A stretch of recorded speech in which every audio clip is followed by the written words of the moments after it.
I'm dancing on my own today. I'm on my own, so I didn't go in the studio. I didn't bother with the green screen because it's a lot easier without, right? So, yes, so James is traveling back from Dubai and we're hoping to have him come in and join us. But meanwhile, I'm very excited to have a special guest today. We're talking about financial wellness for speakers, financial wellness for anybody, right? Really. Um, as speakers, there is a huge potential to make a lot of money.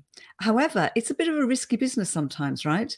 And I don't know about you, but I tend to spend anything I have. In fact, I usually spend it before I earn it, which is not how to do things, really. That's my experience.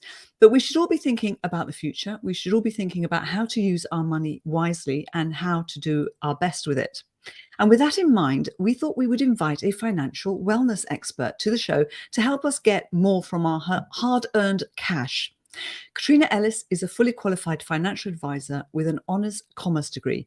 She empowers people to master their money affairs for peace of mind now and in the future. And she's going to share some financial wellness that is crucial for speakers, along with some tips and tools to increase our financial wellness. So welcome, welcome, welcome, welcome. Caitriona, how are you? Great, thank you, Maria. Thanks very much for having me. You're lit like an angel that is going to bring us lots of help. So, first of all, I think you need to make a statement with regards to what we're going to be talking about today, just so that we are all legal and above board.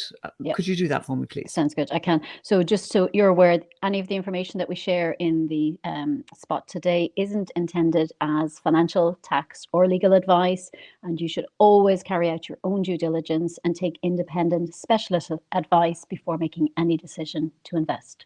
And that's Okay, the that was our compliance legal. stuff done. That was the legal disclaimer. That was our compliance stuff. Super. And so, Caitriona, tell me, you're calling in from the Isle of Man today. How did you end up with the Isle of Man? Because obviously, that accent is Irish, right? It is. It is. It is. How did I end up here? It was 2015 when this journey really began for me in earnest. I have come from a corporate banking background, so I've been in numbers and the world of business for a long time. But when I became a parent in 2008 for the first time, my world considerably changed, as it does for many people. And I retired from the corporate world to be full-time home. And as I was in that space, we lost, our income. I had a really good, jammy salary with lots of benefits, working with one of the biggest banks in Ireland, and life became very different financially and otherwise. But it wasn't until 2015 that really we had things were starting to get particularly sticky financially. We had two 100% mortgages. We had bought our second house just as the market crashed. And so we were in a pretty challenging position financially, and we had one income.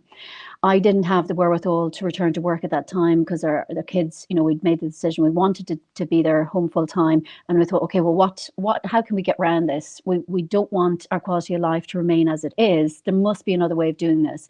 However, I didn't come from a background where with a silver spoon or with a good financial wellness model, so I had to start from scratch. I found an amazing mentor who I've worked with since, and when I started working with her in 2015, my eyes opened to a whole new way of doing this. And one conversation with her in particular, she said to me, well, look, you can influence your three things: your income, your expenses, and your tax. And I was like, well, I can't do anything about my tax. I don't set the rules. She said, but of course you decide where you live. And I thought, but, and there was all these buts as to why I couldn't do, different things. And we looked at Dubai, and we looked at the Isle of Man, and we looked at lots of places. And then miraculously, as these things come to pass sometimes, my husband was offered a job in the Isle of Man. And we said yes without even thinking. We packed everything up and we were out of there.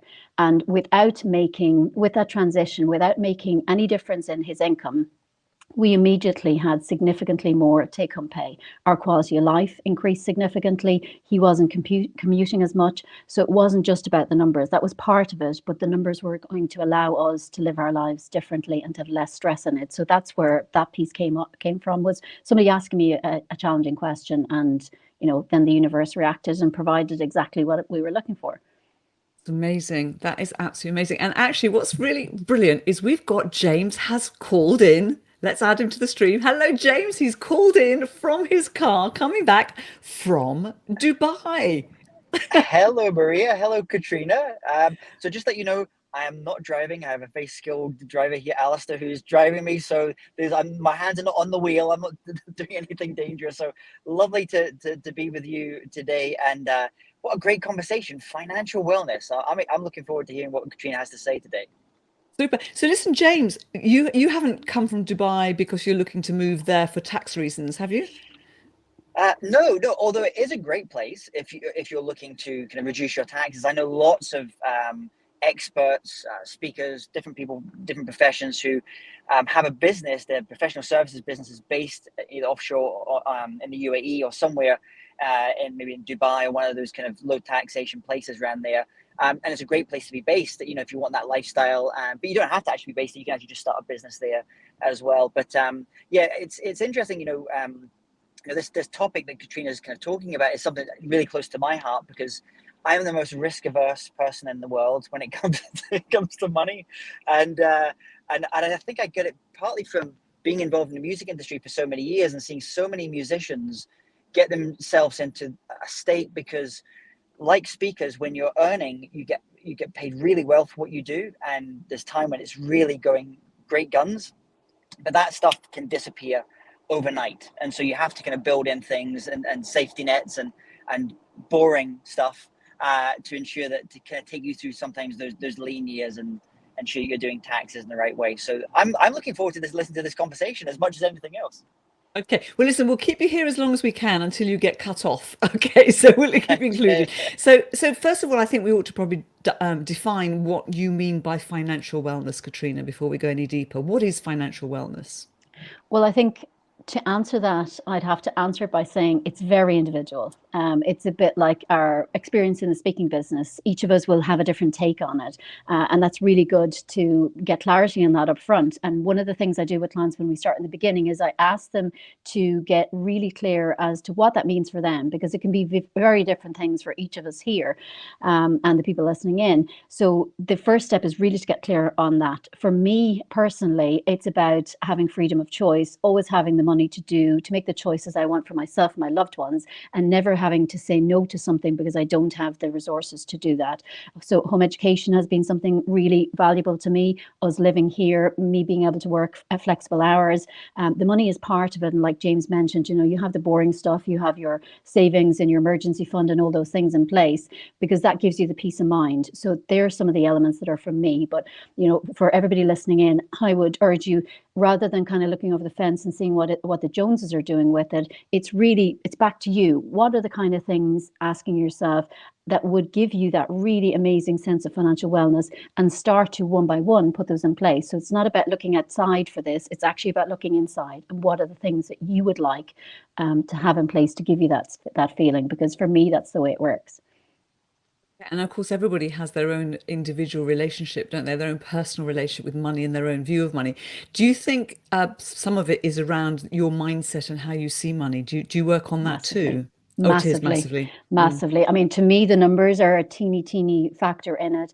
And that part of it is very easy to automate it and to outsource it. But you are the source of all of this, like you are with, you're speaking, we talked yesterday, opportunities are everywhere, or there are challenges everywhere, depending on your perspective. So your mindset for your money is no different. It has the strength to help you rise or take you down. So it's entirely, and that for me, that's a really empowering thing. And that's something that I like to work with people, is to get to see that, is that really when you look inside your own economy, we can see all the things happening with the energy bills, etc., and people are stressing out about the massive increases. There's nothing really largely most of us can do about that. But what we can do is look after our own economy and the things within our control that we can decide. So, taking a portion of your speaking income and deciding to put that aside for an emergency fund, or to invest it, or to put it into property, or whatever it is, those decisions are within your control. How you spend it, if you budget, things like that. So the external stuff is nothing we can do about. So mindset is massive, and seeing the pieces that you can actually enact change with. That's really key to this. Fantastic. Do you mind if I go off piece with the questions? Because I've got so many Yep. questions that I would like to ask personally. I'm going to go off piece here. So here's one of my questions for you now. There have been people who in the last 2 years have seen a real decline in their income because of COVID, and because maybe they haven't been able to adapt to the virtual world, or, they've been affected and maybe they've not had the opportunity to. And also now we're seeing increases. Everything's increased. The oil prices are going crazy. Petrol prices are going crazy. Everything is increasing in price. When you're in that situation that your income has gone down, your expenses have gone up, where do you start apart from having a panic attack? Well, you're speaking to one of those people who had a massive curveball.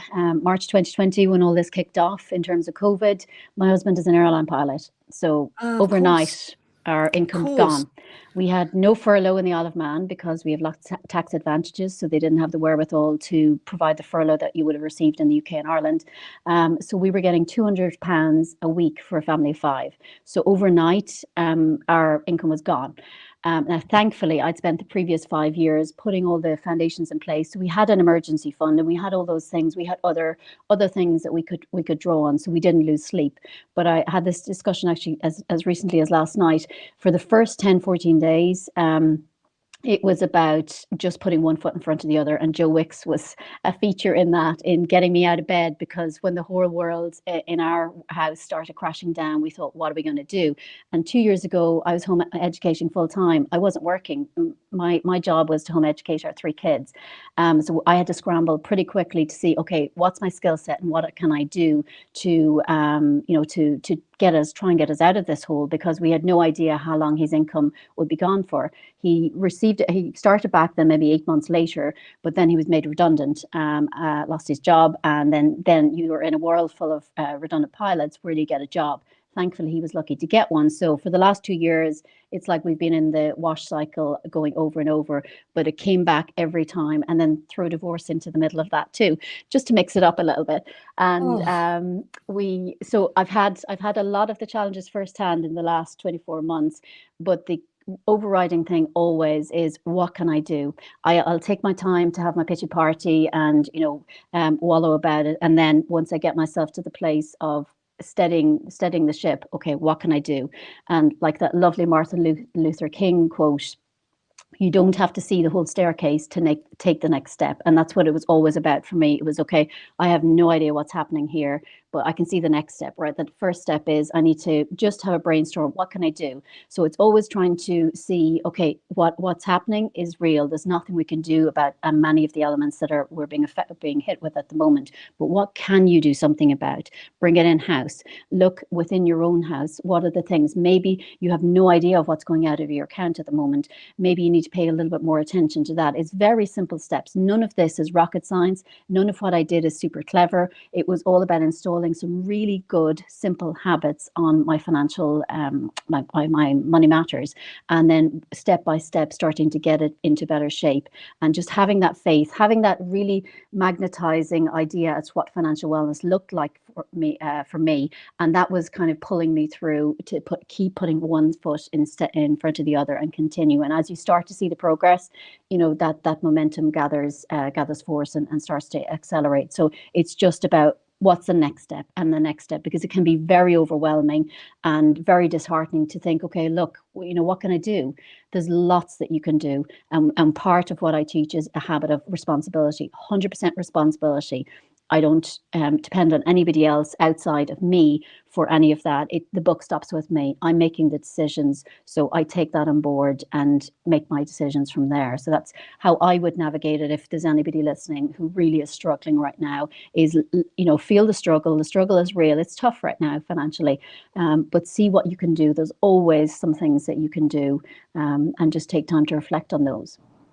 Wow, powerful, powerful, powerful. I didn't know you'd been through a divorce as well. You've been through the lot, really. We've got lots of comments. So I want to read some of the comments. So Alexander Smith says, when you surrender, the universe delivers, which is obviously referencing your move.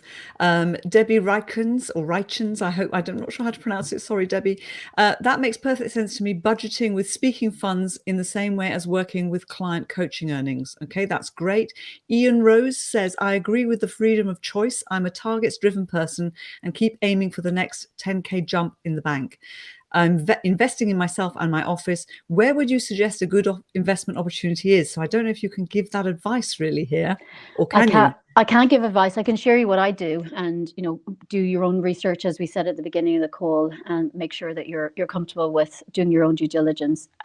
For UK-based people, the platform that I used is Hargreaves Lansdown. It's a very low-cost platform that is used by a lot of people. It has very good reviews. I find the customer service excellent, very simple to operate, and that's the platform I use. If you look into somebody like Warren Buffett, who's very well known for his prowess in terms of financial wellness, he would look at products like index trackers. So I keep it very simple. All of mine is automated. Once every 3 months, I check in to see how it's doing, but I keep my fingers out of it. When you start tinkering and fiddling, that's when things can go wrong. And trying to beat the market, that's, to me, that's not my game. That's not how I do it. I set and I automate it. So have a look at maybe Hargreaves Lansdown platform and see if there's something there that you that might fit for what you're looking for. And you always need to be looking at things holistically in terms of where your exposure is, whether if you've got interest in property and interest in equities, where your income's coming from, and making sure that you always have a good sense of diversification from what you actually currently have. So I can't say to one person without looking at the whole picture, but if you're looking at equity stuff, that's definitely a great platform to check out. Brilliant. James, what did you do with your speaking funds? Because I know you have a place in Italy. Is that where they went to? Well, no, I mean, I don't. I almost don't consider that as a. I know it is an asset, as a property, but it's not a real asset, because an asset, I think, has to be something that generates income, and it's not that. So you could almost put it on the liabilities tab rather than the assets tab. It's a holiday home, but what Caitriona's saying there, just I feel quite good, because you mentioned Hargreaves Lansdown. I also do stuff with Hargreaves Lansdown. I think it's a great platform. Index funds, because I know nothing about picking stocks, and I don't have the interest in doing it. So I just do very much like you do, index funds, asset allocation, making sure that there's enough diversification based upon my personal attitude to risk. So property, bonds, stocks and shares, gold, all the different things as well. But one of the things I wanted to ask Caitriona about was, I remember kind of doing that first, getting to those different stages of the first stage being having an emergency fund, even just doing that, having 6 months to 12 months worth of money in the bank, that if anything happened, I knew that was there. Getting to that first. And I remember the next stage after that was getting to the stage of basically having enough money in investments that I didn't really have to work again in order for it to pay for our living expenses as they are now. So no fancy stuff, but just mortgage is taken care of, everything's taken care of. I remember that was a really important point. And so I'm always kind of just like, well, what are those next stages, those next big milestones that we should be thinking of as speakers? So Caitriona, can you maybe speak to that? Like, what are the things, like if we think step by step, what are the key milestones we should be looking at? Because I hear like financial freedom, financial independence, all these things get moved about, and I'm never quite sure what the target should really be, what the goal should be. Well, again, I think it's individual. So I really, I think we're learning from very similar mentors with what you're describing. So the first level is really to get to that stage where you have the basics and your essentials covered. That's an amazing feeling to get to, and to have, other ways of generating income to cover all those. That's just a fantastic stage to get to. And the next level for me is multiplying that, so I don't just have that coming from one source, because as we learned last 2020, that source can be wiped out very quickly. And and as well, in the assets, I have maybe 5 or 6 different streams that can cover all of those. So when things are going great, then that essential is multiplied times 5. When some of those maybe drop off or fall down, then I'm going to take a little bit of a hit. So to me, diversification especially has been a massive learning out of everything for the last 2 years, for so many reasons. And then it's about next level. So if you know that you've got that first level covered and that feels great, well, what's your next level? And you can put as many levels in as you like. To me, it's like, it's that basic needs are met. And then it's like, okay, well, what, and you get your life to where the basics maybe are slightly, an elevated level. And then you want to elevate it again. So, we've recently just reshuffled our budgets. We've got 2 boys, 1 girl, and they're getting older. So our eating budgets are gone up. So things are, and then we decided, well, we'd like to have a bigger eating out budget. We want to put it in more fun money. We want to allocate a bit more money to our travel. So we're upgrading our lives, and that base amount is increasing. So to me, it's about that. It's like, right, okay, well, this is where I am now. what else would I like to include? So I'm up leveling my own baseline each time, and I think that's something that you can do at any stage. When you get to that position of having the basics covered, you have then the freedom to add those things in. And we live, as you know, in Capital Town, so we're very near the private jet centre. So one of the things on the list for me, I see the private jets taking off all the time. So I got myself a little quote as to what it would cost to do a trip that I wanted to do. And it's like putting that in the back of your head, or what are the things that you're on your bucket list that you want to weave in. So it's just, again, it's always back to personal reflection and saying, okay, well, here's what I have. I'd like to add in A, B, or C. How could I do that? What would it cost me? And when you actually price that, or say, you're looking to have a particular car, you have a drive in that car, you put it out there, and then, you see, okay, well, how could I weave this in? This is something, I work hard. I like to have nice things. I reward myself in whatever way and do that. So it's really just bringing it back to you as to where you are and where that next step would be for you. Very good, very good. We've got some more comments. Great. So, Gina has asked if we could share a link, and I think she's referring to the Hargreaves Lansdowne. We will do that separately at the end. Anthony's saying multiple streams of income, always a wise move. Excellent. And Ian has thanked you for responding to his question, so that's lovely. So let me go back to the original questions. Why would you say financial wellness is essential specifically for speakers? I think maybe we might have touched on that already, actually, but if you could sum it up for us, that would be really great. I think because it can be volatile, and especially I was thinking about this morning. I was thinking, and our conversations yesterday in prospecting, in that if you even within speaking, you should have diversification, in my opinion. So if you're currently focusing maybe on the tech industry, that can be very volatile, and you can leave yourself very exposed. So maybe it's about currently thinking as to where are the bulk of your clients coming from, and maybe it might be interesting for you to spread the net a little bit wider rather than going deeper with that one particular industry or one particular group of clients. Maybe to see if you can add one or two more in. So I would look to diversify within what you're currently doing. I think that would be a good way to go, because if a particular industry is going to be hit and you have interests in others, then you have already got some context that you can go deeper there if one is affected. Because I think Jane mentioned in the beginning, it can be volatile, and to a lot of people it's seen as a luxury to have these kind of events, so they can be the first thing that's cut. So then outside speaking, to look at other things that you could potentially incorporate. For me, one of those things was property. When we were hit with COVID, it was adding assets adding things that are more rock solid than some of the things you currently have, and seeing what else. Another thing that we've done, which is why I'm coming to you from my throne in my bedroom today, is we have actually taken part of our house, a garage and a storeroom, and converted it into a self-contained apartment. So looking at what you have around you and what you can use to generate income, so that if something like that happened again, one of our biggest concerns was paying our mortgage. So now we have the opportunity to have created an asset that can generate income if we need it. So looking around you and seeing what else you can add in, but also focusing as well on your speaking and how you can diversify, because I think diversification has been a key learning for all of us over the last 2 years. And actually also diversification of just not delivering just a speech, but actually delivering different services and delivering your expertise in different ways. I think we've all learned that. We've all learned that we can share our expertise on a live stream, which, I mean, we weren't doing that before COVID. So at least I don't think we were, James, were we? When did we start? Did we start in 2020? Actually, no, I don't remember. No, actually, yes. But actually, it's interesting because you mentioned this idea of diversification, and diversifying in terms of the industries that say you speak to is another level of diversification. I remember reading a great book, Ray Dalio's Principles, which is all about investment principles. And I remember sitting and trying to apply it to the work we do as speakers. And the way I think about speaking, the income that is like stocks and shares. It can be quite volatile, but creating things like membership programs, continuity programs, that's more like bonds. It creates it's slightly more boring in some ways, but it creates a longer thing. Gold, I think, is like your writing. It's very boring, but if you can write books and you're consistently writing books, it adds a small amount, but it's pretty consistent in terms of, it can be consistent with royalties.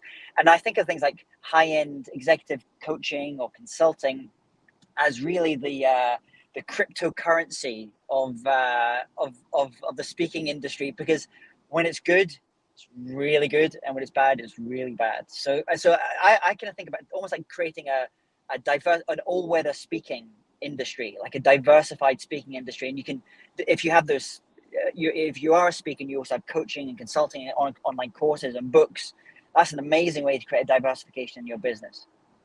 Yeah, Love that. I think that's brilliant. I really love that. That's a really good, very good examples. So Bodil has mentioned, I have started to expand my business through diversification. It's the only thing to do. Fantastic. Wonderful. Caitriona, can you share any tips with us? Are you able to? Yeah, absolutely. I was just there's so many ways to cut it. I think I did a 30-day course recently, and it was kind of pulled out 5 kind of key things around having a good relationship with your money. And one of them was, the first thing was around having a very healthy relationship with your money. So lots of us can dig our head or bury our heads in the sand, and we don't want to know. And we know there's enough money there, and it's coming and it's going, but we really don't know the finer detail of it. Having a really good relationship with your money means that you know exactly what's coming in, not to the penny, but more or less. You know what's coming in, you know what you're spending on the big categories. And a lot of people can see that like penny pinching or a little bit Scroogey. And to me, it's nothing like that. It's about showing respect to my money. So if I have no idea, I often use the analogy of a friendship with my money. So if I have a friend who I don't return the calls, I don't show up when I'm supposed to show up, and I pay very little attention to them, then that friend is likely not going to hang around very long. And money is exactly the same. Maybe stepping into the woo-woo space here, but if you show up for your money, you respect it, you track it, you're really grateful for it, because gratitude is a massive part of it, then it does respond in kind. And like one of the earlier commenters mentioned, the universe does provide. So when you show up like that and you create a healthy relationship with money by healthy habits that you've installed, then it does respond in kind. So I think that's one really, really important thing to share on it. And I mentioned about the power of gratitude.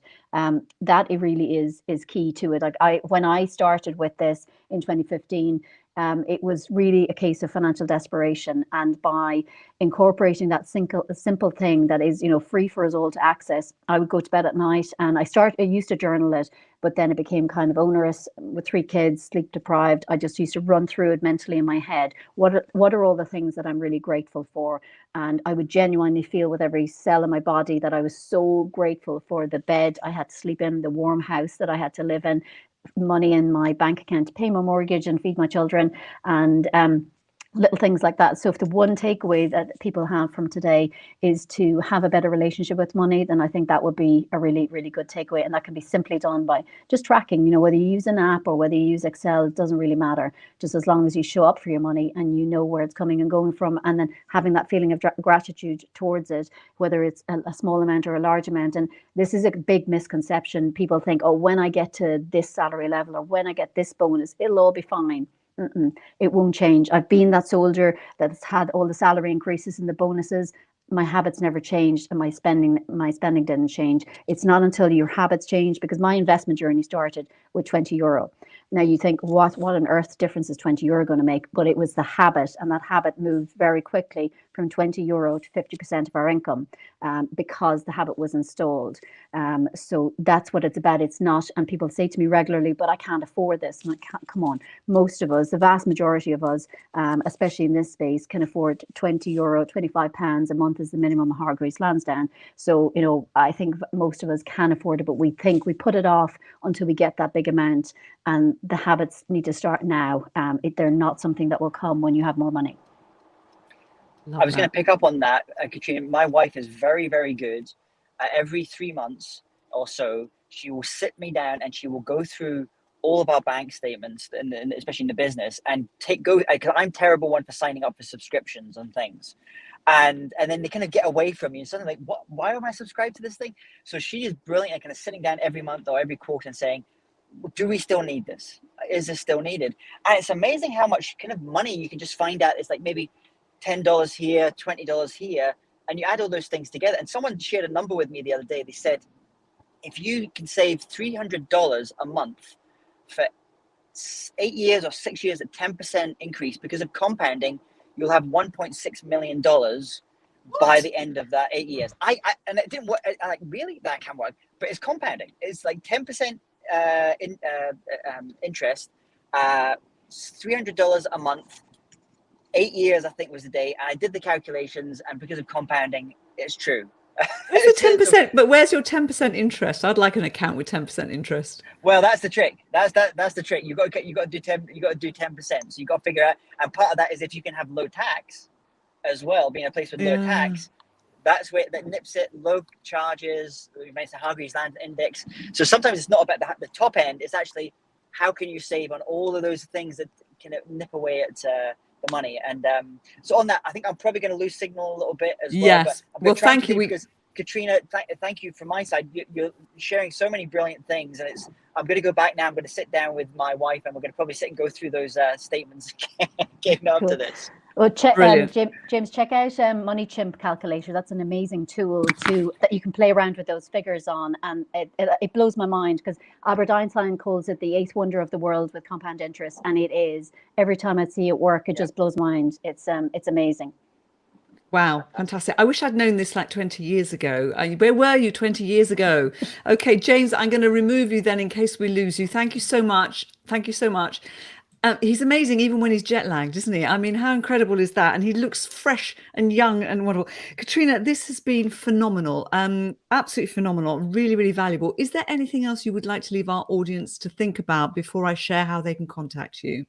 I think probably the one important thing right now with what's going on outside is responsibility. And it's really easy to get caught up in the fear and all the scary numbers that are being thrown around.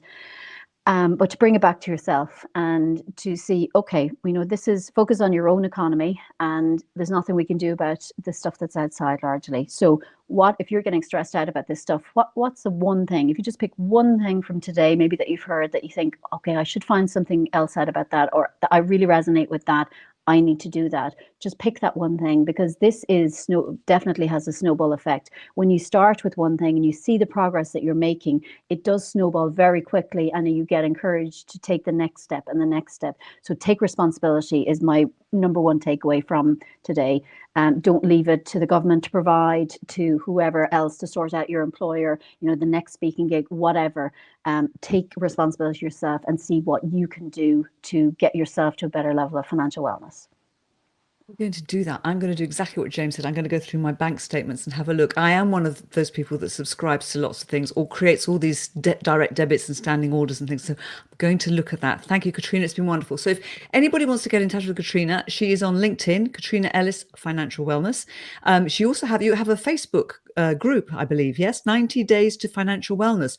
90 days isn't a long time. That's pretty fast. That's amazing. And is that group free to join? It is. I changed the name recently when I changed the company to Financial Wellness Academy, so you can connect with me there on Facebook. Financial Wellness Academy. Okay. And you also have an offer, Financial Wellness Week, a free event run twice a year. Tell me a little bit about that, please. Yeah, sure. So part of this for me is about diversification is key, but also part of it is about specifically as a woman and finding myself, maybe 6 months ago in the position that I was looking at divorce and realizing, having given up my time to educate kids, my earning power was gone, and that was a big struggle. So I never wanted other women or anybody to find themselves in that position. So to give back, I do twice a year run this event, and it's all based around live workshops, teaching some of the core principles, and about giving people a chance to ask me directly questions if I can help them, whatever. So I run that twice a year. I've just run it in January, and I'll be running it again in September. It's free to anybody to join, and I offer my program at the end of it, but the week is 100% based on, there's no selling. It's about giving value to make sure that nobody ever has to feel in the position that they don't have the money to do things for themselves or their loved ones. And that's something that's really, really important to me. I hope it's a date I can attend, because I'm getting married in September. So I've got my fingers crossed. I will check it out with you. Brilliant. Caitriona, thank you so much. It's been absolutely invaluable. We've had lots of comments and lots of praise. People saying thank you so much for everything that you've done. All that remains to say is goodbye to everybody. Thank you for all for attending. And we will see you next week. And I'm going to play you out with the music, and I expect you to dance this time on the way out.